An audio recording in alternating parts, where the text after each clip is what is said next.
video. We always watch Nvidia really closely, and like yesterday just felt like Jensen Huang day, right? He was in Washington, he met with the president, he met with Congress, he gave a fireside chat at a think tank. Oh, and by the way, yeah, he was also on Joe Rogan. Right. So, as an investor in Nvidia, and I know you are you comfortable with this level of sort of visibility on the part of the CEO? We're comfortable with that. We've seen this before with Steve Jobs, to a lesser extent with Bill Gates. There's been these sort of larger than life CEOs in technology for years, and he's obviously the new generation of that.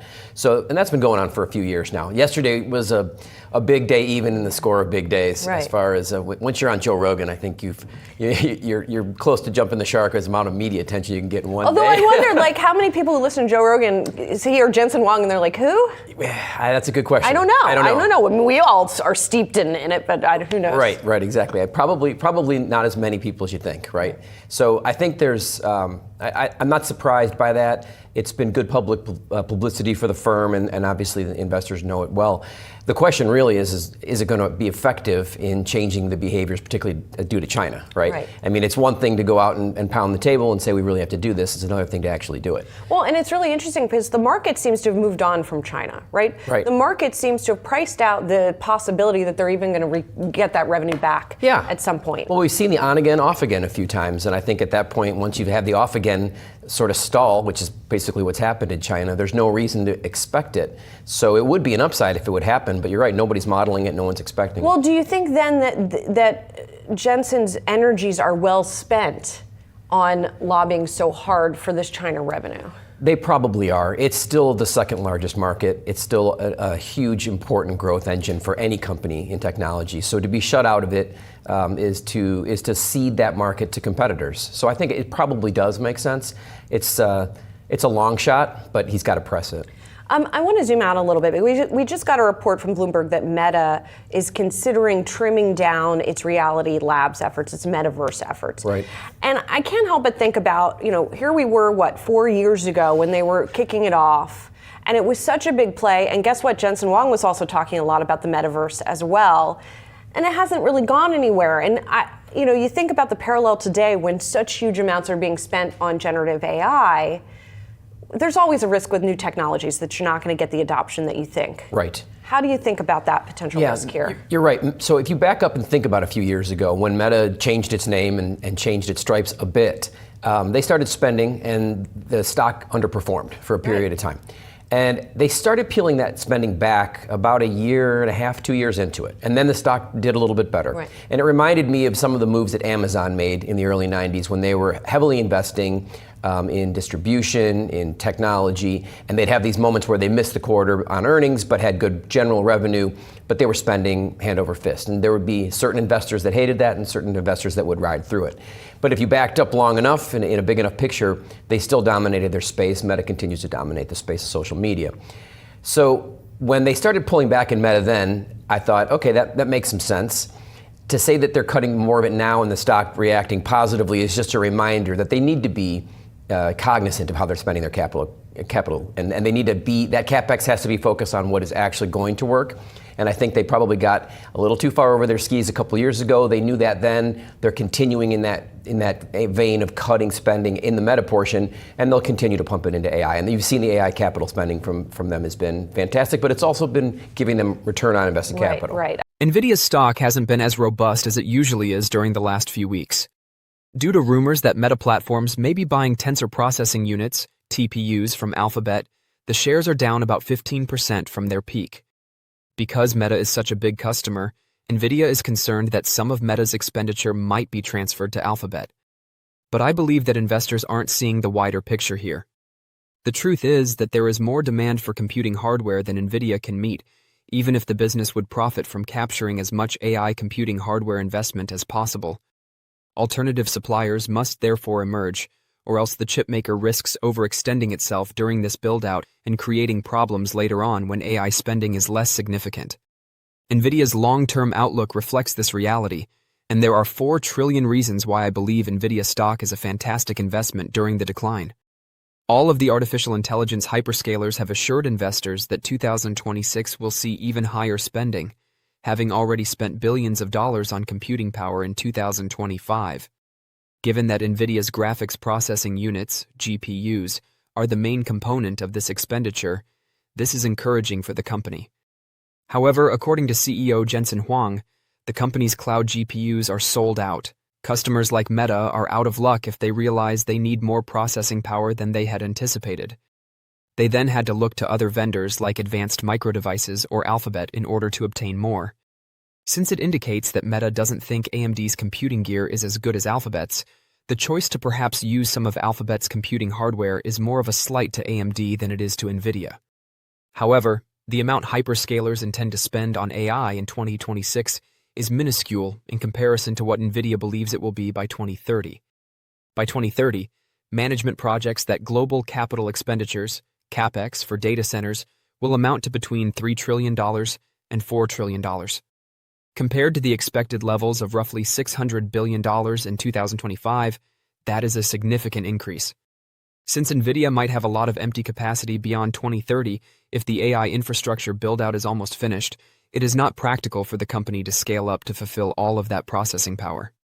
Therefore, the emergence of Nvidia GPU substitutes isn't always a bad thing. Rather, it suggests that the corporation is giving up some market share in return for stability over the long run. This change is beneficial because the corporation has already burnt its investors by overextending into specific industries, such as a couple of Bitcoin crashes. If AI spending actually reaches $4 trillion by 2030, Nvidia's stock might soar even if it loses some market share. Wall Street analysts predict the chipmaker will produce roughly $213 billion in revenue for fiscal 2026, which ends in January 2026. Therefore, if management projects that the global data center market will be worth around $600 billion by 2025, then the company will benefit from roughly 35% of all data center spending. Some of these monies are allocated to non-computer hardware categories, such as infrastructure, construction, and land acquisition, which Nvidia will never be able to compete with. Nvidia would make $800 billion if we estimate that by 2030, the non-hardware portion of data center building expenses drops to 20%, which would be a huge decline. But that AI spending hits $4 trillion. If its expenditure forecast comes true, its sales would almost treble over the next 5 years, making it a huge winner. Although the direction is probably right, I believe that the $3 trillion to $4 trillion yearly spending projection is an ambitious one. If the forecast is 50% off, it still suggests that Nvidia's revenue may double in 5 years, which would probably cause the stock to do the same. The AI build-out is still in its early stages, and Nvidia continues to supply the most widely used hardware. This is encouraging for its future, and I believe investors can purchase the dip now with confidence. According to new performance data released by Nvidia, its most recent AI server can accelerate some of the fastest-growing AI models by up to 10 times. As the industry moves from teaching AI systems to deploying them at scale, the results highlight Nvidia's efforts to maintain its advantage. The business emphasized notable advancements for mixture of experts models, which assign work to specialized parts in order to increase productivity. Early this year, China's DeepSeek published an open-source model that was widely benchmarked, which gave the architecture a boost.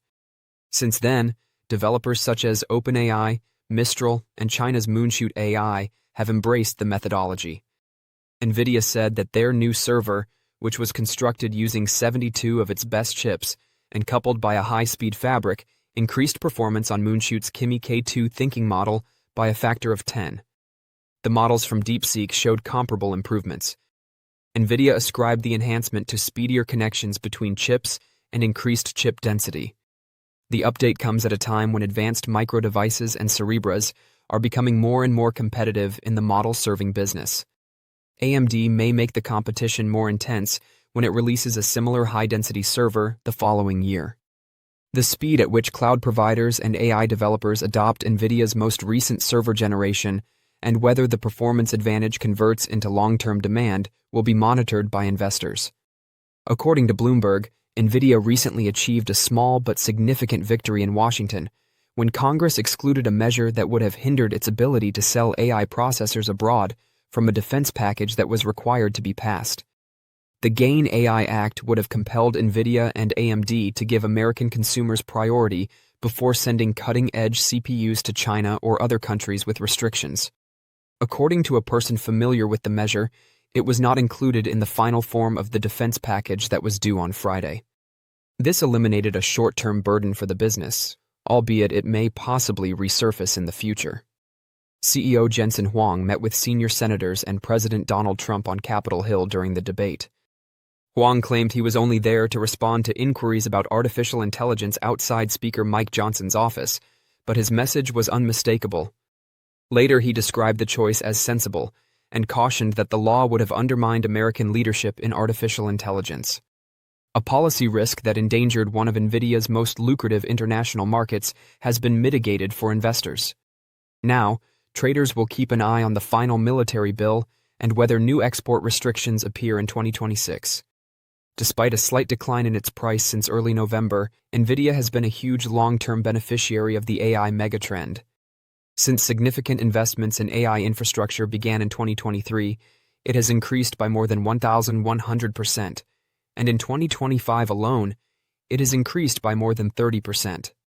Fears that the AI industry as a whole is in a bubble, and that Nvidia in particular could lose its hegemony in the AI accelerator chip market, were the main causes of the current stock sell-off. Although those concerns are valid, I think Nvidia is only getting started. There are far too many predictions about the industry's future made by the businesses that are actually investing in AI technology, and those are the voices I trust the most in this field. In light of this, I believe investors should profit from Nvidia's current lower stock price as 2026 approaches. However, news recently surfaced about a possible agreement that casts doubt on that idea. Meta Platforms might buy a sizable number of Alphabet's tensor processing units, TPUs, which are AI processors that the company created in partnership with Broadcom. This development is alarming because Meta is a major Nvidia customer.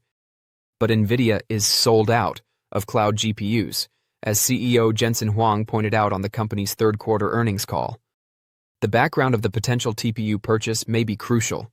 Meta may have wished to raise the scope of its 2026 cloud infrastructure build-out plans, discovered that Nvidia couldn't satisfy its growing demand, and looked to Alphabet as a substitute provider. Only time will tell how big of a deal this is, or whether it will ever happen. Alphabet has installed all of its TPUs in its own data centers thus far, and the press stories stressed that it was a prospective buy rather than an actual order. Nevertheless, I believe that greater diversity in the AI chip market is beneficial because it prevents Nvidia from being complacent in its position as the industry leader. Don't forget to share your thoughts and experiences in the comments below. Your input helps create a more knowledgeable community where we can all learn and grow together in the world of investing. Stay up to date with the latest market trends, insights, and key updates by subscribing to Investing Tutorial. We're here to help you make smarter investment decisions and stay ahead of the curve. Do you see this as a signal that the mood is changing and that national security is now the United States not having its technology sold internationally, not that U.S. technology will be allowed out of the U.S. into, say, China's hands? Yeah, there's a very specific point of distinction of what the omission of that rulemaking in the GAIN Act provides for. The original proposal was that Nvidia would have to prioritize American customers for the lead edge chips over a potential export customer, which would have, of course, caught China within that. You know, the pieces of news that came out of Jensen Huang's visits to DC yesterday were export controls have been discussed with the president, and we know because Jensen Huang went on a 2.5-hour Joe Rogan podcast that they talk regularly about this issue. They're also, and I'm interested in AMH's take on this, you know, there is very much a consciousness, particularly among Republican lawmakers, that they want, Nvidia wants to be able to export to China, right? But the baseline assumption of this company is zero revenues from that market. The more interesting point here is, what does China want? You know, Jensen, in speaking to reporters, kind of acknowledged, we don't even know that if we were permitted to export the technology, would China take it? And if you look at some of the Bloomberg reporting overnight, there is a clear signal that China isn't necessarily that interested in a deprecated American chip at this moment in time.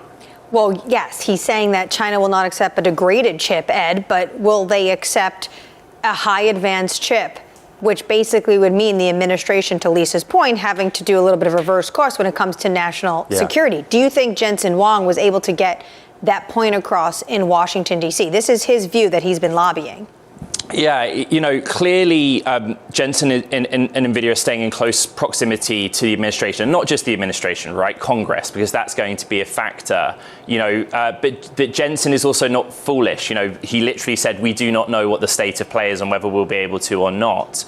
We've talked a lot, AMH, about this spectrum of China hawkishness.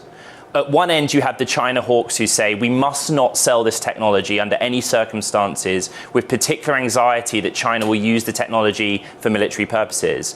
But at the other end, and those close to the president advising him, there is a softer attitude, which is it is better to sell some sort of technology, but it must be deprecated to China, than none at all, because that will create a vacuum if we sell none at all, a vacuum by which China's domestic players will occupy and then potentially move ahead of the United States. Again, another thing that simply Jensen Huang said to reporters overnight was America is still ahead, but be very clear about the threat and potential competition that China poses, which isn't new. He said that so many times. Just quickly here, Ed, it does seem like Jensen Huang has had the lead position, the pole position when it comes to Washington, D.C. and influencing President Trump.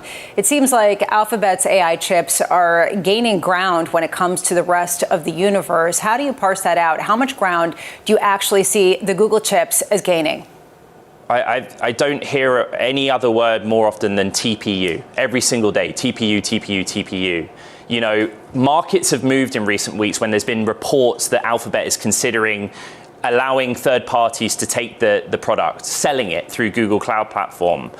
The technology pushback on that would be that TPUs are designed for a very narrow and specific use case, whereas GPUs, from Nvidia principally, but also AMD, have much broader application. They're much more diverse. It's the thing that everyone is waiting on. And if there is clear, tangible evidence of displacement, in other words, a big technology company opting for Alphabet's TPUs over an Nvidia, in that circumstance, then it would be evidence that the market's moving forward on this. And it's no surprise that once again, it's one of the most read stories on the terminal today.